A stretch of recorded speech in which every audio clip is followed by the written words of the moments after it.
Integers natural numbers और whole numbers का ही एक एक्सटेंशन होते हैं।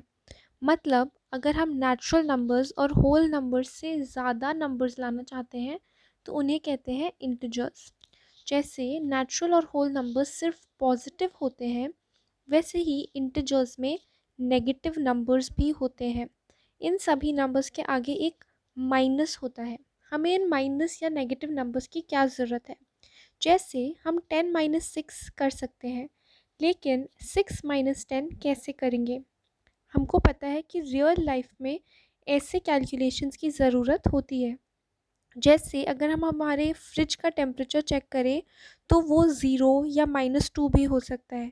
तो ये -2 जो है, इस नंबर पर हम कैसे पहुँचे वो हमको इंटिजर्स बताते हैं।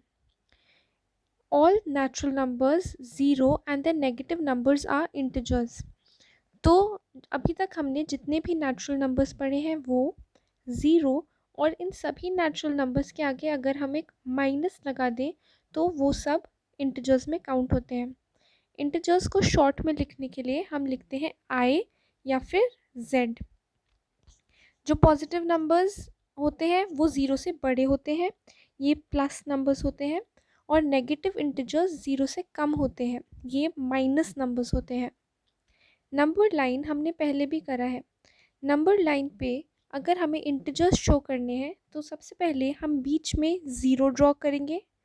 ज़ीरो के राइट हैंड साइड पे, मतलब इंक्रीजिंग साइड पे, पॉजिटिव इंटिजर्स होंगे, और ज़ीरो के लेफ़्ट हैंड या फिर डिक्रीजिंग साइड पे नेगेटिव इंटिजर्स होते हैं। हमें याद रखना है कि अगर हमें दो पॉइंट्स के बीच में या दो नंबर्स के बीच में नंबर्स फाइंड करने हैं, कौन कौन से नंबर्स हैं उसके बीच में, तो हमें सिंपली काउंट करना है एक नंबर से दूसरे की तरफ। आगे हम पढ़ेंगे कि इंटिजर्स को कंपेयर कैसे करते हैं। कंपेयर मतलब ये पता करना कि कौन सा इंटिजर बड़ा है, कौन सा छोटा है या इक्वल है।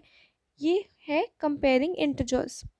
तो अगर हम नंबर लाइन ड्रॉ करें तो हर नंबर जो राइट की तरफ है वो अपने लेफ़्ट वाले नंबर से ग्रेटर होता है या उनसे बड़ा होता है।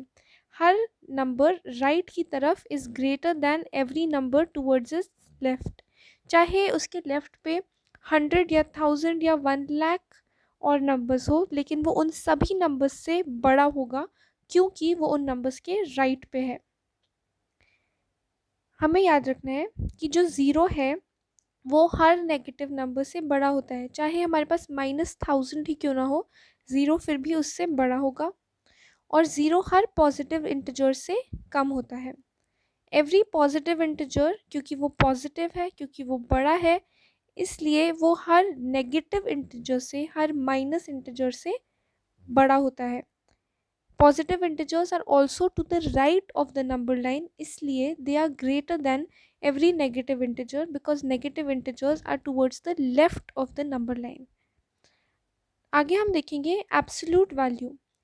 एब्सोल्यूट वैल्यू जो होता है हमको बताता है कि किसी भी नंबर का नंबर लाइन पे ज़ीरो से कितना डिस्टेंस है। जैसे अगर मैं ज़ीरो से 5 का डिस्टेंस पता करूँ तो वो होगा 5। अगर मैं ज़ीरो से -5 का डिस्टेंस पता करूँ तो वो भी होगा 5। तो इसका मतलब एब्सोल्यूट वैल्यू निकालने के लिए हम सिर्फ उस नंबर का न्यूमेरिक वैल्यू देखते हैं और उसके साइन को इग्नोर करते हैं, हम उसके साइन को नहीं देखते हैं। तो अगर हम एब्सोल्यूट वैल्यू किसी नंबर का देखना चाहें तो हम उसमें सिंपली उसको पॉजिटिव कर देंगे। हर एब्सोल्यूट वैल्यू, हर नंबर की एब्सोल्यूट वैल्यू इज़ पॉजिटिव या फिर वो एक प्लस नंबर होता है।